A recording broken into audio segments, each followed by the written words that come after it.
Hey, it's V with 85th and Wade. Thanks for joining me. Now, in this episode, I am super excited to bring it to you today because it is in support of a sewing challenge. And not only a sewing challenge, but it is in support of a nonprofit and providing girls around the world with dresses. It's Project Dress a Girl. This was started by Mari of Mari Sews 4 years ago. This is my third year participating, and we'll talk about that a little later. But I first wanted to kick it off with a video from Mari that's going to tell you all about the details, the requirements, and how to participate in Project Dress a Girl 2024. I'm Madi from Madi Sews, and I'm the founder of Project Dress a Girl, the month-long event where we all sew dresses for girls living in extreme poverty. All of the dresses that we're making need to be able to slip over a little girl's head without any kind of fasteners, all except fabric ties and elastic. You can use those too. Now you can sew any size, up to a size 12, but please make sure that your fabrics are all natural fabrics. They can be a blend, so if you've got a blend that is mostly natural, that's okay. But do make sure that your fabrics are not sheer. And if you by chance happen to have a sheer fabric, go ahead and line that. And while we're talking about fabrics, let's avoid any of those cartoon character themes like Disney characters and the like. No words on your fabric, because we don't know where these dresses are gonna go and what language they speak. No country specifics like flags or holiday themes. And please, no pillowcases. Don't waste your precious sewing time making a dress out of a pillowcase that won't get donated. No one wants that to happen. Do include at least one pocket on your dress. The more the merrier. They're the perfect place to place your Project Dress a Girl label or your Dress a Girl Around the World label. My favorite place is to put it right on the little shoulder right there. You can get these labels right here, the Project Dress a Girl labels, over on my website. The sales from these labels do help with the event cost. Anything that is left over ends up getting donated to Dress a Girl Around the World. But of course, you can also use this label that you can get from Dress a Girl Around the World.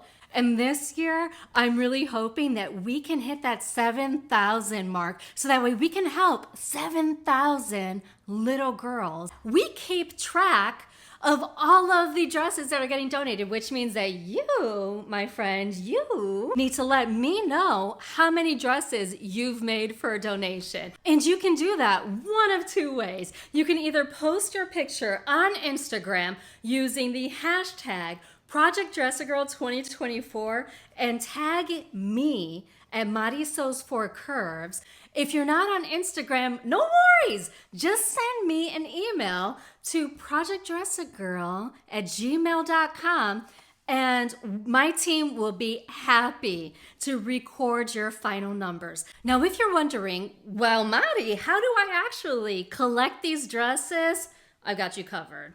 You can either find a local ambassador who has opted in to receiving dresses from this event. And if you don't have a nearby ambassador, feel free to ship me your dress. If you have any questions or want any details, go and check out the kickoff video over at Madi Sews. You can also send an email to me at projectdressagirl@gmail.com. And by the way, in case you haven't done it yet, make sure that you subscribe to this video right down there. Check out those little buttons down there. Subscribe, hit that bell, and turn on all of your notifications because you don't want to miss any of the amazing videos that this amazing YouTube creator is making for you.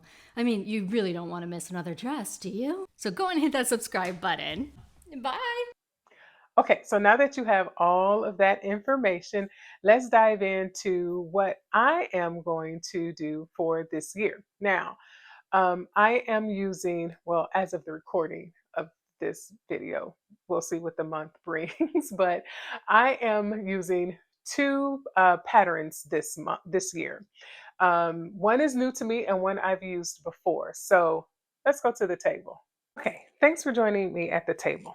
So, we are going to talk about the dresses that I'm doing this year. However, I just want to take a brief pause and highlight a video I made last year for the three patterns that I use for my project Dress a Girl dresses. I'll link it above as well as at the end here, but just wanted to quickly show you that it was Butterick 5876. What I did with this dress is instead of having the two pieces here, I made this one full piece and then continue to cut out or to create the dress as it instructs. So making a dress that would have taken more steps, condensing that to simplifying the process so I can create them a little faster. For Butterick 6937, for this pattern, the hack I did was instead of two pieces here for the bodice, I folded that or created it as a cut on the fold piece. And then here you see flag on the play, y'all.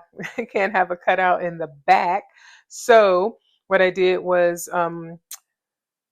change the back here, take out the button there so that it could just be ties in the back and conform to this Project Just a Girl regulations for this dress. And then finally for the last dress here, Butterick 3860. Use this dress. As you can see, again, it's not conforming and it doesn't have any pockets. So I just created some pockets or took a pattern piece really from another pattern, utilized it in this pattern here so that I could make dresses for older girls. So if you want to see more detail about what I actually did for all three of those patterns, check out the video that I have linked.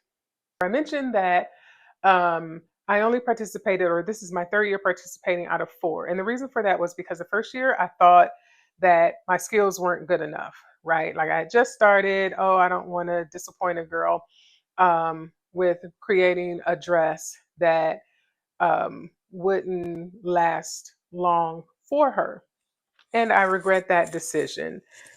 There are a number of easy to sew dresses that doesn't require a lot of skill that a new sewist can do and provide a girl with a very beautiful and a very functional dress. So if you need it, here is your sign. If you just started and you want to participate, do it. Make the dress. Okay? You don't need a whole bunch of skills. You don't need years and years of experience. You don't need a whole lot of fabric and a whole lot of this and a whole lot of that. Take your time. Focus on just one dress. Don't try to do five. Don't even try to do two. Just do one. Do that well. And it will give you all the confidence you need to continue on in this challenge. So, again, here's your sign. Okay, participate. So now for this year, I do want to have two other honorable mentions, if you will. So I don't think I'm doing this dress. I don't have plans to create this dress, but I wanted to mention it. It's Simplicity 9120. Because in a lot of times we'll see dresses and it's like, oh, that's really cute, but it doesn't really conform to the regulations or the requirements for Project Dress a Girl. However, with just a few small tweaks, we can make it work. So with this dress, you see it's just one full front, so that looks like it's cut on the fold in the front. And then with this closure here, there's probably cut two on the back. You can have it all one color, or you can do a contrasting band, totally up to you. But here in the back, we'll see that it actually uses a button closure. So hard stop, can't use that. However, all it takes is just for us to swap out the button for some tie closures because you already have enough space here to have it go over the girl's head with that where it doesn't sew all the way up to the neck. It stops there, so that gives enough room for her head to go through. And instead of buttons, you just put two ties on each end. So very simple to do. It also has a belt here, a detached belt, which to me is kind of a no-go because if she loses it, it doesn't necessarily take away from the function of the dress, but that'll just be disappointment for her. Now, you could take this belt and just tack it to both sides of the dress where the waistline is. That could be one option there. You could sew it all the way from one side to the other in the back on the top and the bottom of the belt so that it's attached more securely. That's another option. And then just let her tie it in the front. Or the opposite, stitch it to the front of the dress and let her tie it in the back. So there's ways to still utilize the belt. I don't know if it's necessarily needed for function. Girls aren't necessarily trying to cinch in a waist or accent a waist. It's more so just, the look of a dress and to have a belt. But there are options there to still use the belt without it being fully detached. So again, quick thing you can do with Simplicity 9120 or any pattern like this that has a closure at the top of the neck where you can swap out buttons for ties. So the second one I want to mention is 8120. Now, I think this simplicity pattern is still available on the website and paper only. They have not identified this as one that you can get as a PDF, and it should still be in the drawers at your retail stores as well. But with this dress, it's easy to sew. So again, first timers, beginners, you can probably do this dress without much complication. And the reason I say that is because one, it says easy to sew, and two, when you just look at the dress, and especially for view A, that's just one piece. And because this is an open neck with ties, it's probably not cut two, it's just cut one on the fold. And so when we look here right at the instructions, you can see that. Not only is it cut on the fold both sides, but the ties are actually incorporated into the pattern piece. So you don't have to do anything extra with that. So when you look at dress A, there are four pattern pieces, the front, back, and the two facings. Now, if you're not a facings person, you can actually take that out and just do bias binding around the entire neckline. And so that'll help with the arm side as well as the neckline and the ties to finish those off. Or you can even make this reversible. So you can just cut two of each of these, sew them together as you would any other reversible dress, and now the little girl has two. So, of course, the reversible method takes more fabric, right, than just two facings. However, the girl now has two dresses instead of one. So that's truly a win for her, and then a win for you if you just don't want to fool with facings and just create two dresses. So any dresses that have this particular type of construction where it's just two pieces on the fold, chances are that you could be able to make this reversible, or instead of using the facings, use some type of bias binding or bias tape in order to finish off the edges. So just wanted to mention those two dressings for you. Now, when we talk about the dresses that I am in the process of making or have made for this challenge this year already, first we'll start with the Oliver and Ness popover dress. So this is a really simple dress. It's a very popular dress within the sewing community in general, as well as for Project Dress a Girl, because there are only three pattern pieces to the dress. However, you would need a total of four if you're going to use the use fabric to make the bias straps, because you have the front and the back cut on the fold. Then you have a small yoke here at the top that goes on the front and the back. And then you can make your bias binding out of fabric or use some very sturdy bias tape. The number four comes in with the actual pocket. So you can figure out where in the center, going vertical as well as horizontal, where that center point is and where the center point of your pocket should go. And just add two additional pockets. And those can be patch pockets. They can be semicircles. They can be hearts. They can be a number of different shapes and sizes, but just big enough for girls to actually put some of their belongings in to carry with them. You could even, if you want to be sassy enough, is to make them into side seam pockets as well. So, or both, however many pockets you want to do, totally up to you. But there's different ways in which you can get pockets on this dress. So a very simple dress, a very popular dress. And then I am actually making right now three of these dresses. So found some very cute fabric. These will be individual dresses, but they'll play on each other because the color schemes are somewhat the same. So we have some green and cream here, and then we have some pink with some paisley pattern in it, and then those greens really complement each other. And so using some of that green polka dot as part of their yoke, and then also having some solid pink for the pockets on some of them, and the yoke as well. So incorporating those three colors as a color scheme for those three dresses. And finally, for what I think is my last dress this year, is the petal wrap dress by Twig and Tale. And so this is the first time I've actually used this dress. Others have used it. I want to say Mari has actually used it. I know it's been others that have used this dress as well. So this was my first time. Really, really cute. In its original format, the dress has a button with elastic loop to close the dress in the inside, I think, or maybe the outside. And of course, we don't want that because it can break or get lost, and so the dress is useless at that point. I hacked the designer's hack because she actually has a method on her website where you can use bias binding to actually use as the closures on this dress. And I was going with that originally, but then it was like, I don't necessarily want to use bias binding all over the dress like that. So what I did was hack the hack. Okay, so I have made a total of three of these dresses so far. I haven't finished the very end of it, which is to close out where you flip the dress inside out and then top stitch all the way around. So pretty much the final step I need to make with these dresses.